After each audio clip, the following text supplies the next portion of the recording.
This is WPSL Port St. Lucie. Time now for the African American scene on WPSL Digital 1590, the talk of the Treasure Coast. And remember, the views expressed on this program are not necessarily those of WPSL. But you're invited to like and share them on Facebook and stuff like that. Okay, the gloves are on, and the host of your show from Howard Insurance, our sponsor, Rudy Howard. Good evening, good evening, good evening. Always glad to be with you here on a Wednesday night for the African American scene. Boy, is there a lot going on. Can you think of something to talk about tonight? Ooh, boy. And my poor conservative friends took a whooping. I mean, an old-fashioned, in-the-shed, butt whooping on Tuesday night. But first, I would like to take a moment of silence for my brothers and sisters in California and send up our prayers for them and their families.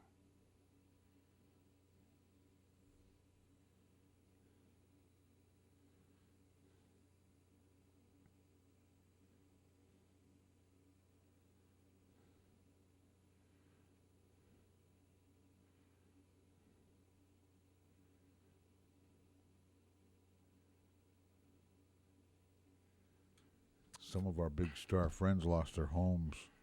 Rock and roll star Neil Young. Yeah. There's a big long list. I mean, entire towns were wiped out. Oh, my God. I heard the other day I was riding in a car, I had something to do, and they had a lady on there who was talking about how she thought she was going to die as her car was catching fire, and she was calling her husband. Wow, that was How about the explosive. lady who was literally on fire, and she's outside running through the street with the fire, and she comes upon a fire truck and beats on the side of it, and the firemen come out, put her out, and take her to safety. And there's story after story after story. But the winds, when the winds hit those fires, it was spreading like the size of a football field every few seconds. Yeah. Now, the people in Port St. Lucie, if they remember a number of years back, we had a wildfire come through. On Gatlin. Yeah. I remember that. And it was a windy day, and, wind and wildfires do not mix well. Yeah. And there were some homes destroyed in that, too. Yeah, I remember that because that's not that far from my house. So, I remember that. But see, we're close to the folks in California through that because we have shared in that, and we know what some of that experience is like, and it's not any fun. Yeah. We're going to have a open mic night tonight, and I'm thoroughly disgusted with where we are. It's just like so incredibly frustrating. But I will tell you, we had on Sunday, they had 2 interviews with Michelle Obama. One with Robin Roberts on ABC, and the second one, I want to say it was Katie Tur,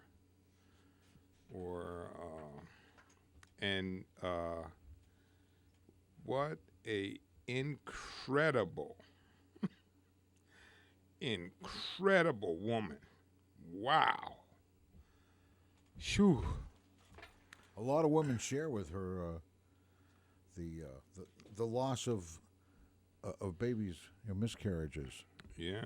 And I've got, in my experience, when you suffer through miscarriages, the woman often suffers so deeply that it's hard to detect.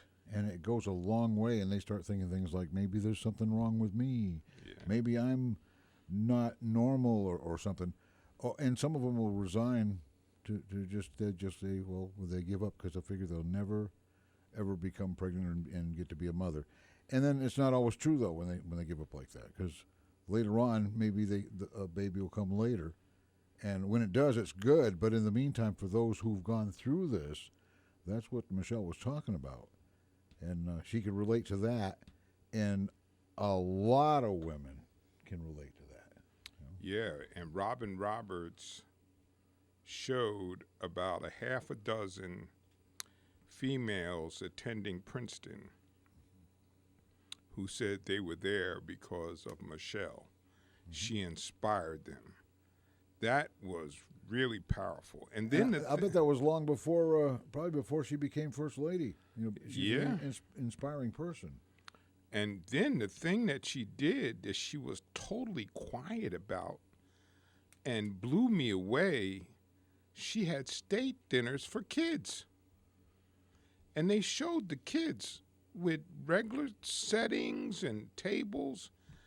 That lady was just too awesome. And I go back to the thing that I've said so many times. You all that have developed this hate for her and her husband, I don't know what it is to hate, but that's a whole nother story. But let me share this with you because my wife brought this to my attention on Sunday, and I told her I would definitely read it on the air tonight. This is a letter from the editor. This letter would tell you how far gone we are. It's called Trump Sure Knows How to Handle Invading Migrants. I just can't express how impressed I am with how our president is handling the attack and invasion of our southern border. He may have dodged the draft during the Vietnam conflict, but he is certainly not dodging this conflict. Our president has identified a large number of Middle Eastern terrorists and MS-13 gang members disguised as migrant caravan of men, women, and children. These people say they simply want to apply for political asylum, but they can't fool our president. Oh my God. He knows they are here to rape, pillage, and kill poor defenseless Americans. Even more surprising, he has also stated that this invasion is being financed by the Democratic Party. They've never asked me for money. Our brave president is spending millions to send up to 15,000 support troops, personnel to the border to defend against this attack. While not trained specifically for combat, the president has stated that these troops will be armed and will fire on the invaders if they dare to show any aggression, even if it is just throwing stones. These immigrants will soon learn you don't mess with Donald J. Trump. And to that, the private militias that are rumored to be moving from Florida and other states to help defend the private borders. And I'm sure we will be well defended against these invading hordes the president has identified. Our country is proudly moving back toward greatness, not since the days when our armed forces slaughtered entire American Indian villages have we demonstrated such awesome power and greatness. I'm going to read this last paragraph again, and then I'm going to give you the name of the person that put this in the paper, because if they put it in the paper, it's okay to say it. Our country is proudly moving back toward greatness, not since the days when our armed forces slaughtered entire American villages have we demonstrated such awesome power and greatness. James Broadhurst, Palm City. Yeah, but Rudy, they were all just a bunch of heathens, right? And they had no religion in them at all, so that was our mentality at the time. Yes. And now, I'm not saying it was good, but in fact, I'm saying it's quite bad. But we're talking about people who hate people. Look what hate did for us back then. Look how wonderful America was, killing all the natives And the ones they didn't kill, they forced them back and made treaties with them. Then broke the treaties and pushed them back further. Then broke those treaties that were signed to, for as long as the green grass grows and the water flows. Well, by the time you get out there in the desert, there's no green grass and no water flowing. Yeah. The way they worded those treaties, but look what's left. And wow. So if you agree with the sentiments of this writer, be brave, be courageous, and dial 340-1590. 340-1590. I would be delighted, absolutely delighted to debate you about this letter. Okay? Well, I find it a little more respective to news, period, the way it's written, because, when people write an editorial to a newspaper, by the way, I'm surprised. You found a newspaper that had an editorial in it? There's still newspaper? But back in the day, that was the way to do it. It wasn't like Facebook where you could hit and run. Yeah. Hit and run on Facebook, that's a lot of that. Yeah. But this is amazing because, when you write a letter to the editor and they publish it, it includes your name and address usually. Yeah. Which verifies you wrote it. That's right. Winnie's with us. Okay, Winnie. Yes, ma'am. How y'all doing over there? Okay.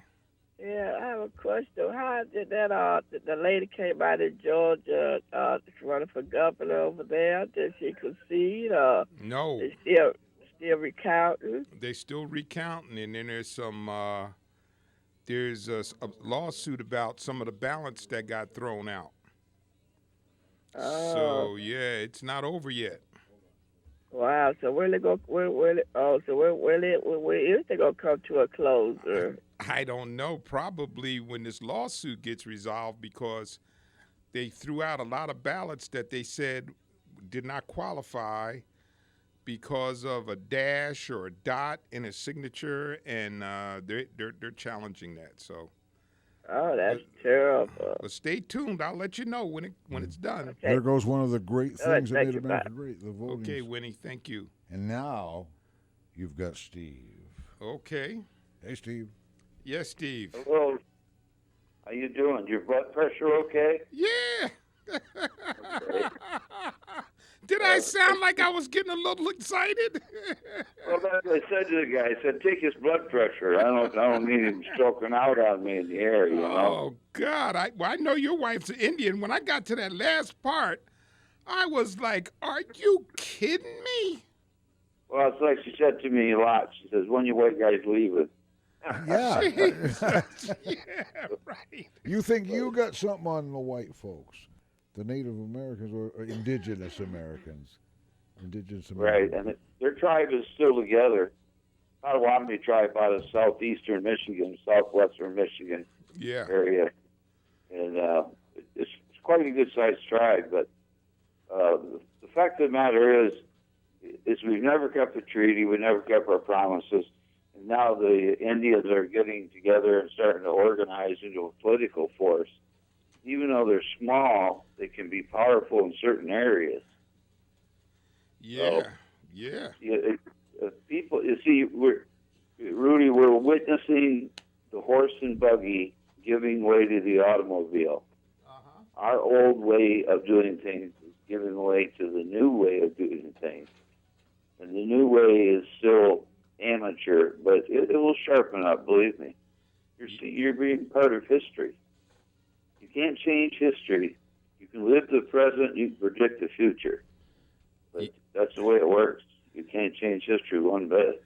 But can you believe that moron talked about America is great because it is now back to possibly killing people like it killed Indians? Well, Where did this guy come from?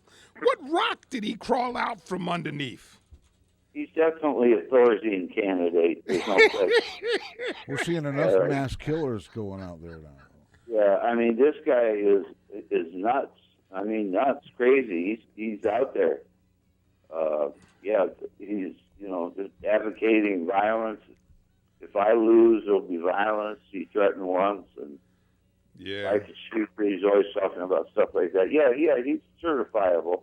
Yeah. But president's exempt, unfortunately. Unfortunately for him, the statute of limitations run out 2 years after he gets defeated next time.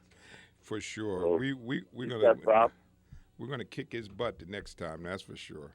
But well, things, like I said, the horse and buggy is giving away the automobile, and we're giving away to the future. And the future is, believe it or not, cell phones and small devices, and people walking around with their earplugs in, and things like that, and small cars, electric cars, you name it.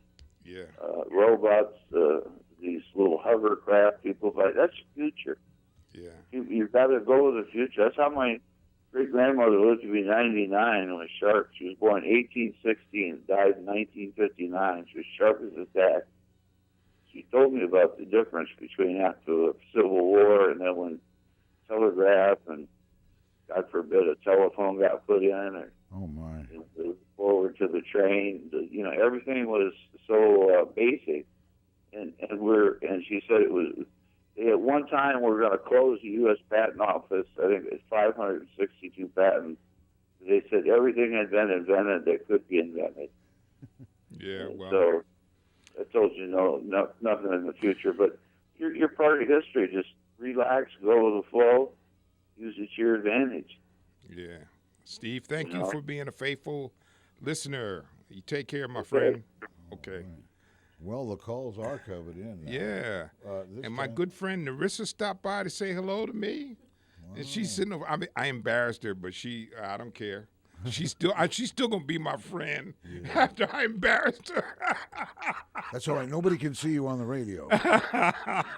and on WPSL TV, they'll only see you if you step in front of the camera. So yeah. We got another caller? Yeah, Jeff is with us. Yes, Jeff.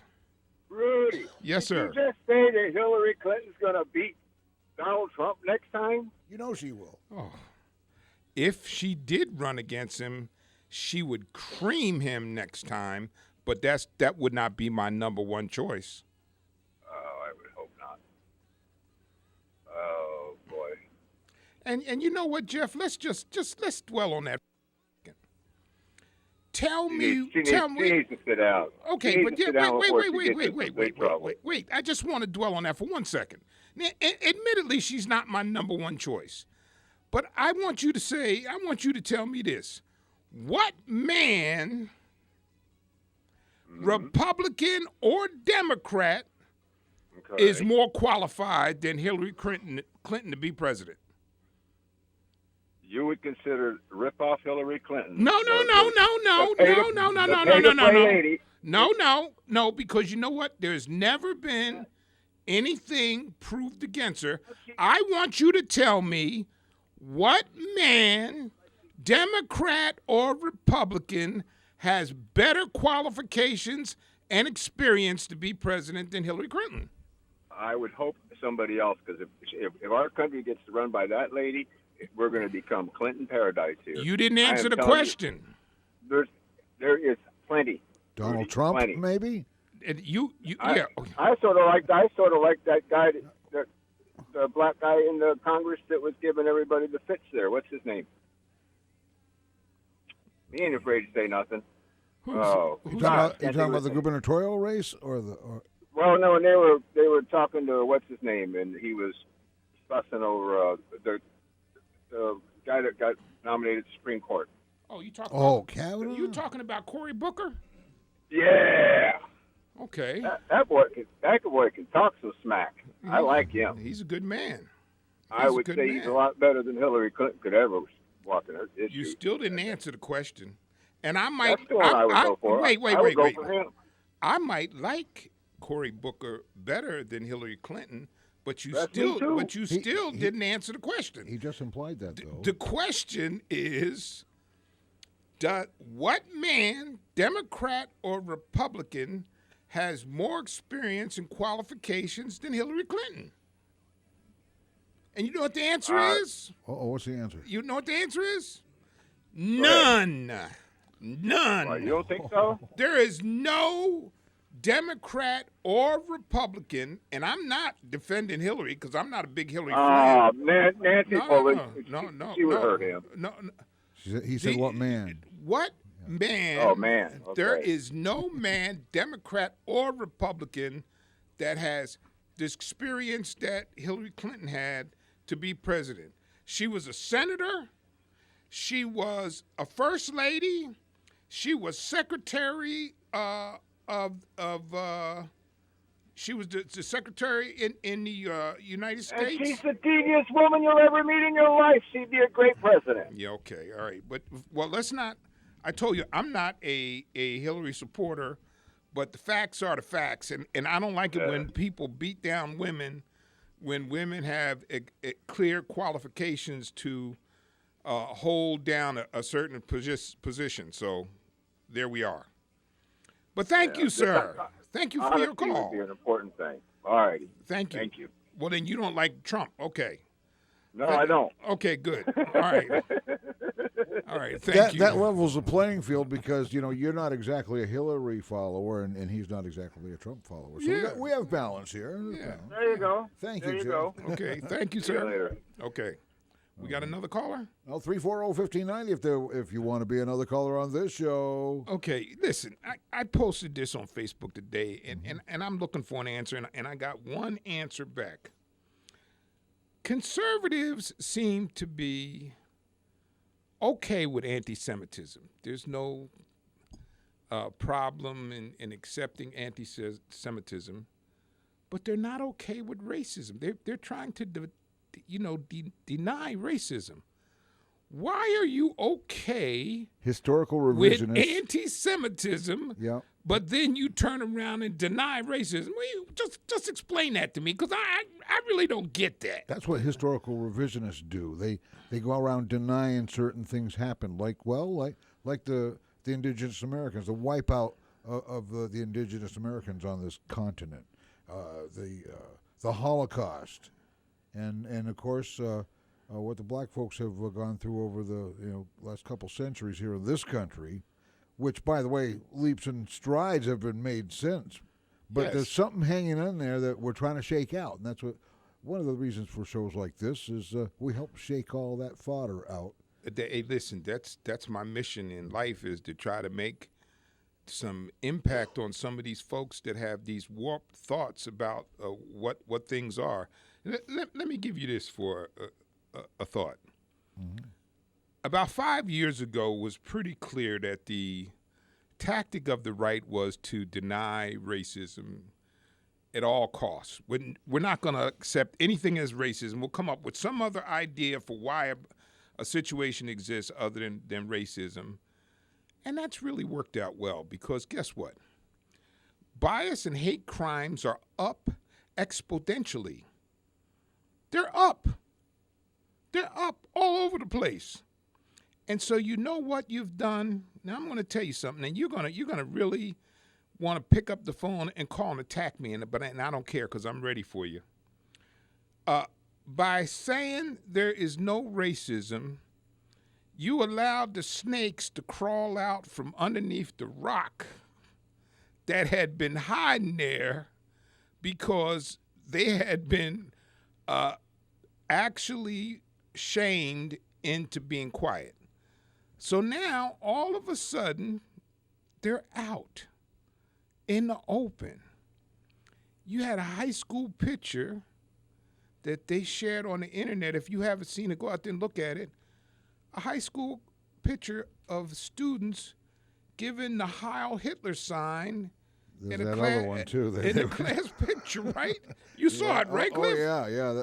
Well, what happened was the photographer kind of staged it, and a couple of the students were onto it because they knew what the photographer was asking them to do. Everybody wave at the camera like this, and they held his hand straight up with his fingers pulled together tight, and he snapped the picture. And was it high school seniors or something? Yeah. And it went viral.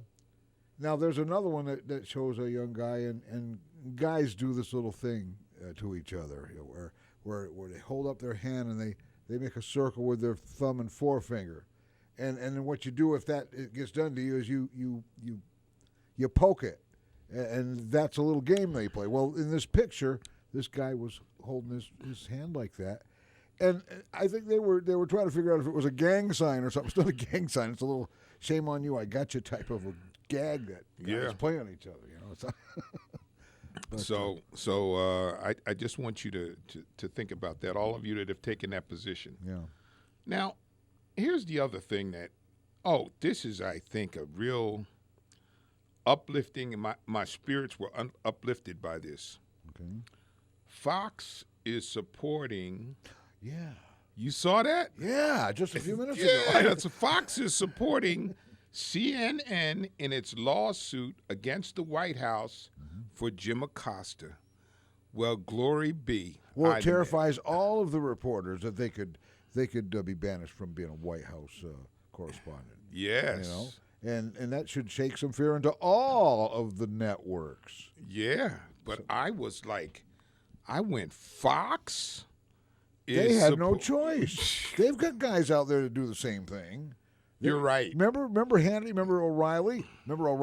Answer my question. I said answer my question. And that's like some of the listeners here try to do when they call your show. Yeah. They try to be Hannity or O'Reilly. They're gone, I mean, O'Reilly's really gone. Yeah, he's disappeared completely. Hannity's still out there, but you don't hear so much from him now. Yeah.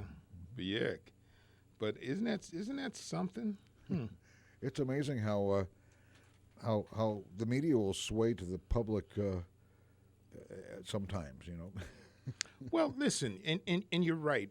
Fox really doesn't have a lot of choice because could be a Democratic president in the White House, and then you'll have a turnabout. Is fair play. Could you imagine if Tony Snow had been fired and banned from the White House when George W. was the president? With Tony Snow from Fox News was the press secretary. That's right. Just like George Snuffleupagus on GMA. Yes. I mean, Stephanopoulos was he was the press secretary for Bill Clinton. Yes, he was. But he was a really good-looking one, makes a good TV face, that's for sure. And I think Michael outdoes him every morning. But now here's what I'm going to say with this.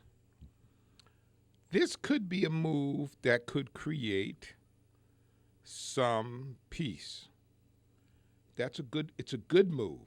It's a good move to create some reconciliation between both sides when the right side and I don't consider CNN really that far left. I think they're more in the middle. At least come together on a common issue, and I think that's a hopeful They found it in the sign. wrong place, though. Fox News. Yeah. The common ground in the middle, though, is we're all journalists, and we can't have that. That's dangerous to a journalist, especially if you're going to be a press secretary or something. So you don't think you think it's just a matter of self-preservation, strictly. Is that your opinion? Well, yeah, because you look out for yourself and you look out for others, but you look out for yourself. You darn sure look out for yourself, especially in any business. It's dog eat dog out there. You got to at least look out for yourself if you're not going to eat the other dogs, or they eat you. But you got to look out for your best interests. And when it's political, unfortunately, people get too extreme. On both sides, people get way too extreme. And how many family members are we in trouble with? Because we might have said something that they don't politically agree with. Oh, my goodness. They throw people out of my family for that. Yeah. The families across this country have become very strained. Yeah. And I'm going to say, let me first get to this one point, and then I'm going to come back to that. Yeah. Mitch McConnell has asked for Democrats to work with him in a bipartisan way. I have to tell you, I'm a very nonviolent person, but if I had been standing in front of Mitch McConnell when he asked me to be bipartisan, I would have punched him right in the nose and broke his nose. Straight in, bang. No doubt, I bet you could. I would have broke his nose. I'd have punched him straight in his nose. To even have the nerve to stand in front of me and say that after all the stuff he did. Huh. Okay, I had to get that up. But I saw that, and I wanted to kick a hole in my computer. I was so mad. You think about the stuff he did.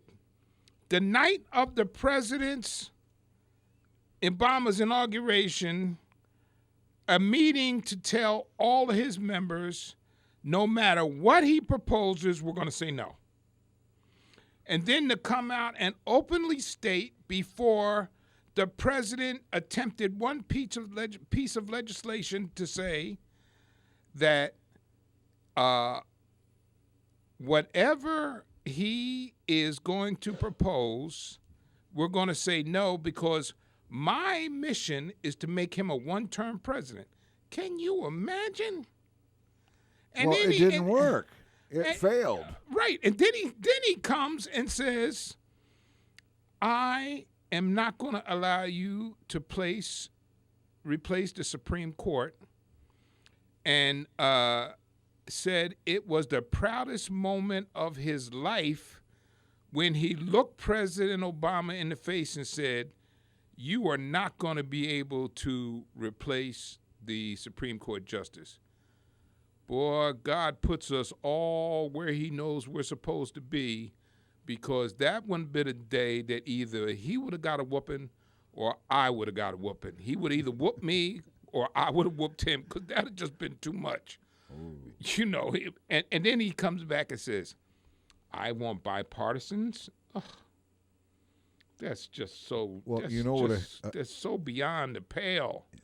Oh my God! You know what a true definition of a hater is?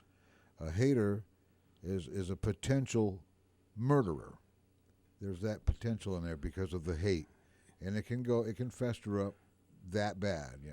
Yeah. And we're wondering, why are there all these school shootings? Why are there all these mass killings? Why? Well, tune down the rhetoric. Listen, and that leads me right to the next point that I want to make. Well, first let me go back to something you were saying before.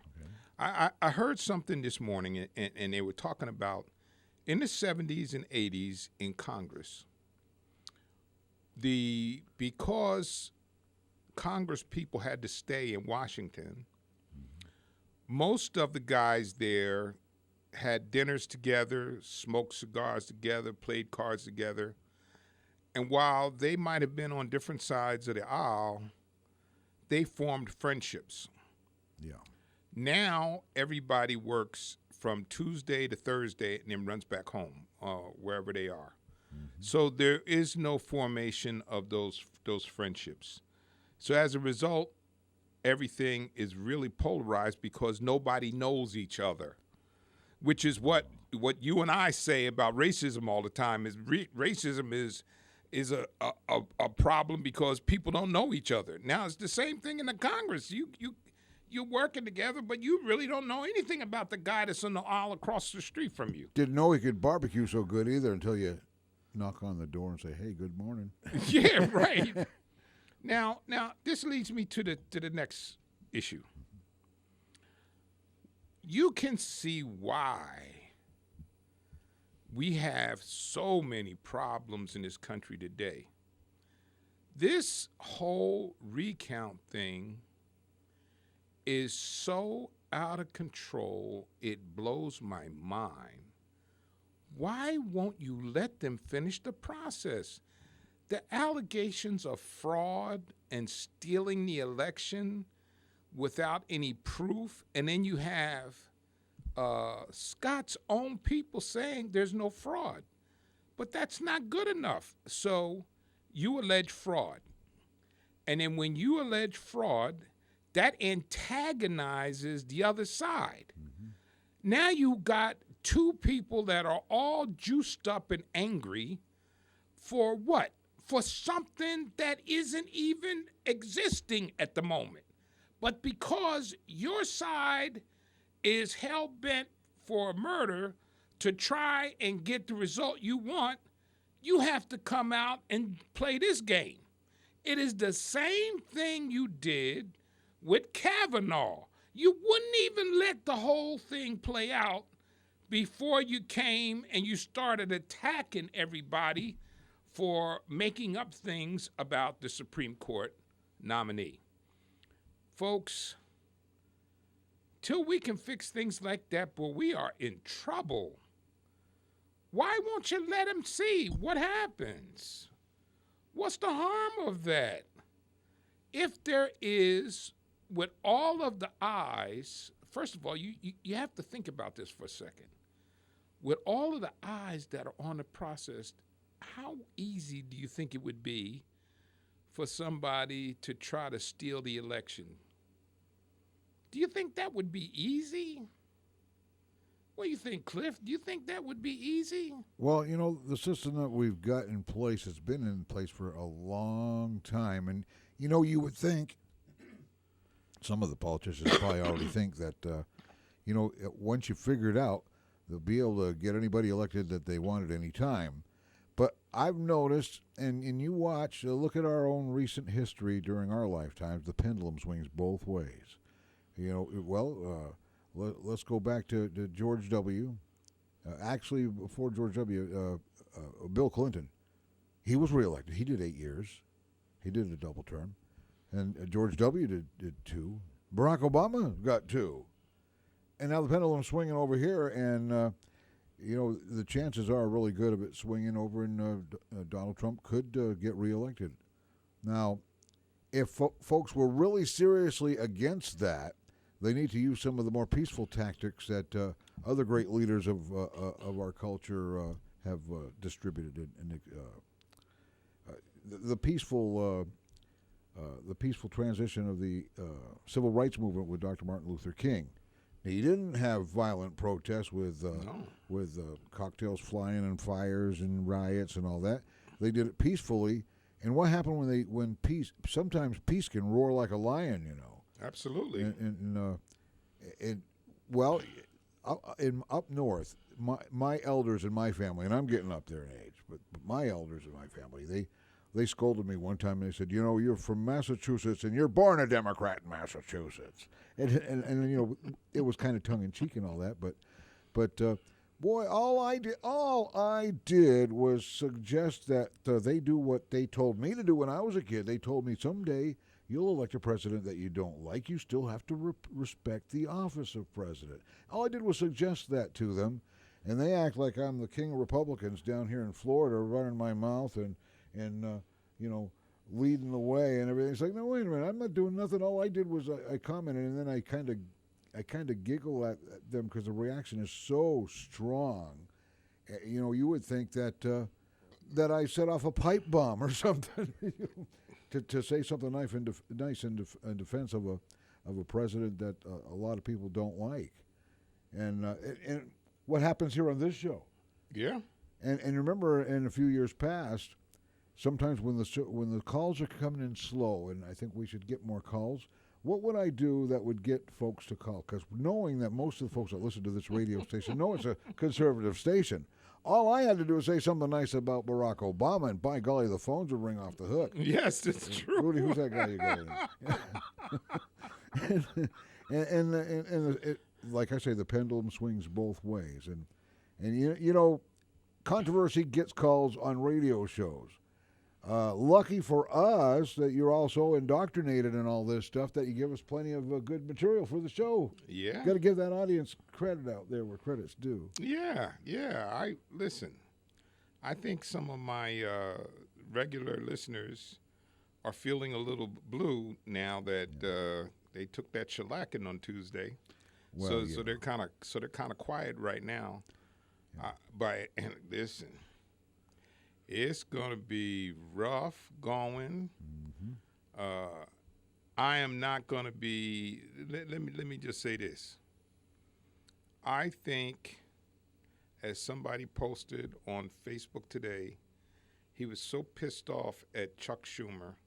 He called him a wimp and a jelly belly, and that's why he left. Boo-boo. Yeah, he said that's why I left the Democratic Party and became independent, because of people like him. And I will say that I'm not happy with Chuck. I'm not happy with Chuck Schumer. I really am not. But it is what it is. But I got to tell you, Lord, there's going to be a new day come January 1st, and they're preparing for it now. And you got Tom on line one. Yes, Tom. How are you, sir? Oh, pretty good. Well, you had a comment? Yeah, I was just getting to it. In the Bible it says that God puts into office that person that he wants. So I think those that were just recently elected and the president that we have elected is the one that God wants. And I think in many cases, with some of the problems that President Trump has dealt with, he was the appropriate person to deal with it because he handled it. And I'm afraid that if we had some other individual in the presidency at this time, it may have not gone over as well as it did. So basically, what did he handle? Yeah. What do you think that he's handled well? Well, one thing is the fact that he moved the U.S. Embassy to Jerusalem. I think that was something that was way overdue, and he finally went ahead and got it done. Okay. I mean, the presidents have been talking about it for years, but they never did anything about it. Because why? Do you know why? Well, I don't know all the details behind it. I can tell you why. The presidents have talked about moving the embassy to Jerusalem as part of a negotiations with the Palestinians. That was part of the negotiation chip to move the embassy to Jerusalem. I'm here for the Bible study. Basically, though, now if God decides who gets elected, what's that say about the never my president people? Well, again, that's their problem. A lot of them don't believe in God to start with. So, they don't care what God thinks. Well, I would say this. You might be right about Donald Trump because God may have allowed him to be elected to show us the error of our ways. Well, that may be true too. Oh, I mean, yeah. God has allowed individuals to I don't want to say punish. That's not really a good word. Probably discipline Israel over its history. So the Holocaust God did to get even with Israel? I didn't for the say behavior? that issue. Okay. I'm talking about in the Old Testament. Okay. Well, okay, so you think that Donald Trump has demonstrated some leadership on issues that otherwise any other president would not be able to handle? No, I didn't say wouldn't be able to. May not handle it in the way he did. Okay, so do you think there was a caravan coming to attack us on our borders? He never said they came to attack us. There are individuals within that caravan that may want to attack us. Foreigners, people who would like to blow the United States up. But I don't think a majority of the people have that mindset. Do you think that the Democrats are paying for the caravan? I don't think they're paying for it, but I think some people of similar mindset in South America may be promoting it. They were dressed well and using cell phones. Yeah. Do you think that Democrats want open borders? Some of them do. Yeah, you do. Which ones want it, open borders? I don't know. I don't have a list in front of me, but I do know certain individuals think that non-citizens should have the right to vote. Well, I think that, yes. I think there's probably some people here that believe that if you've been living here for 10 years and you're not a citizen, that you may have earned the right to vote. I would imagine. But that's not what the U.S. Constitution but says. wait, that's a different thing. But do you think that Democrats in general believe in open borders? No, I didn't say that. I said some. I know, Please. but I'm just trying to say. Okay, so you believe that some Democrats. Now, let me just say this to you, because rather than trying to put you into that situation, I am 67 years old. I do not know one single Democrat in my entire life that wanted open borders. None. And I have lived in 5 states, and I have never met a Democrat that wanted open borders. Okay, I have seen individuals on TV who have promoted the idea of open borders. No, you have not. Tell me who they are. I don't remember. No, you but haven't. I have seen them speak that way. No, you haven't. You have not heard anybody on TV tell you they want open borders. Now, they may have defended immigrants, but you have never heard a Democrat tell you they want open borders. Maybe in a political ad attacking somebody, they might say Well, that. again, the ones that are opposed to the wall, I think, is an indication that they want open borders. So if you're opposed to the wall, you want open borders? Well, if you don't want a wall to separate the government lines, the country lines, wouldn't that be an indication of open borders? No. No, it's not. Okay. Now, you want to know why? Would you like for me to tell you why? Yeah, I'm listening. Okay. There are people that are on that line who have worked back and forth across the borders for years. Well, no, I'm not opposed to that with the proper proper paperwork.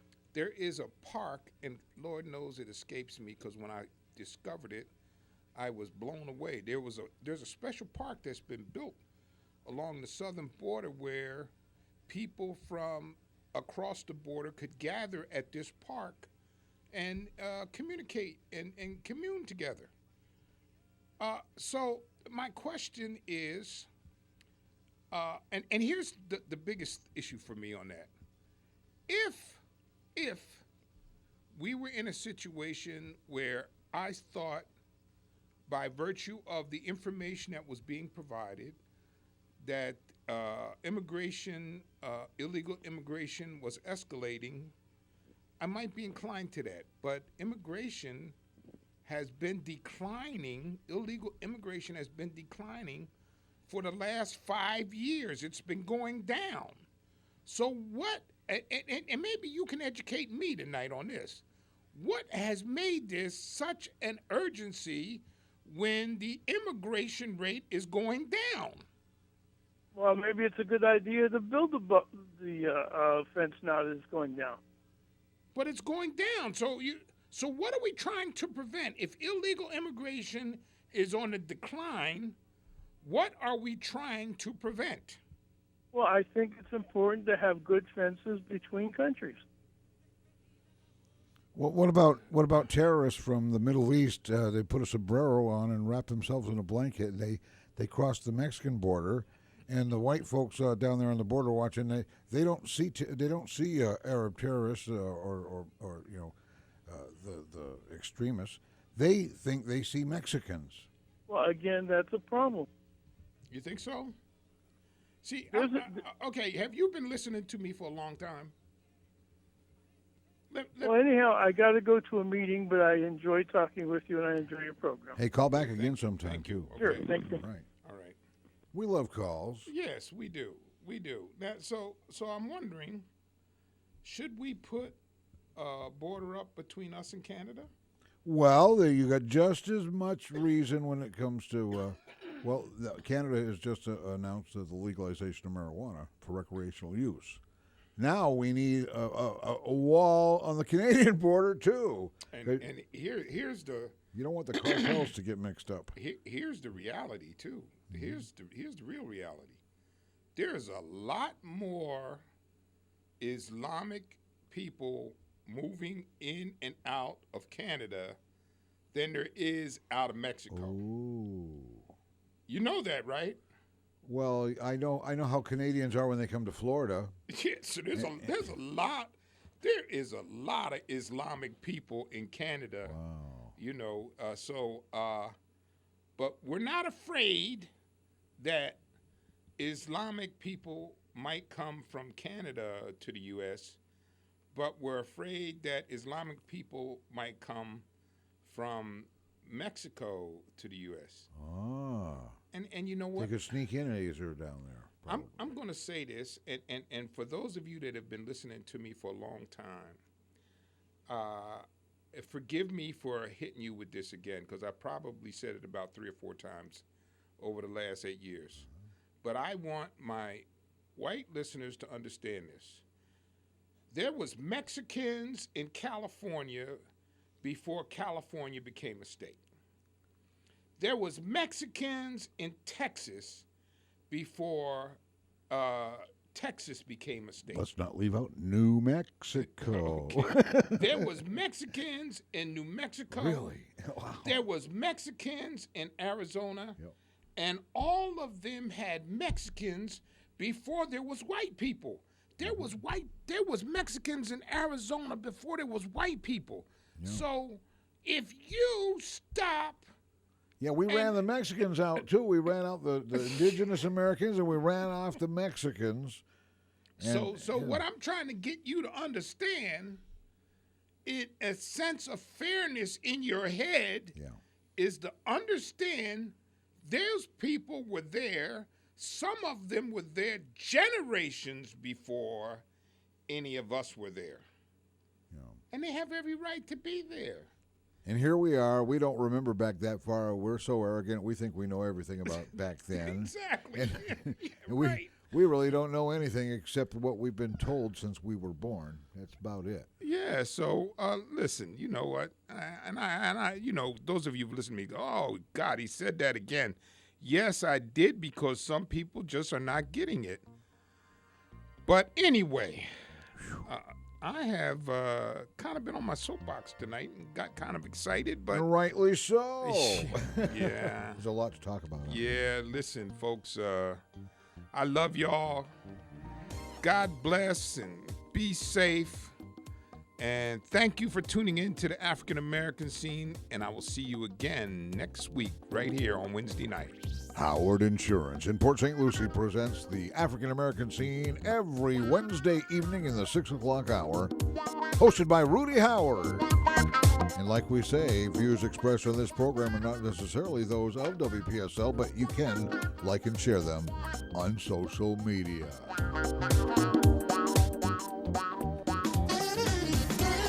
Archives of this show can be seen on WPSLTV.com. That's our YouTube.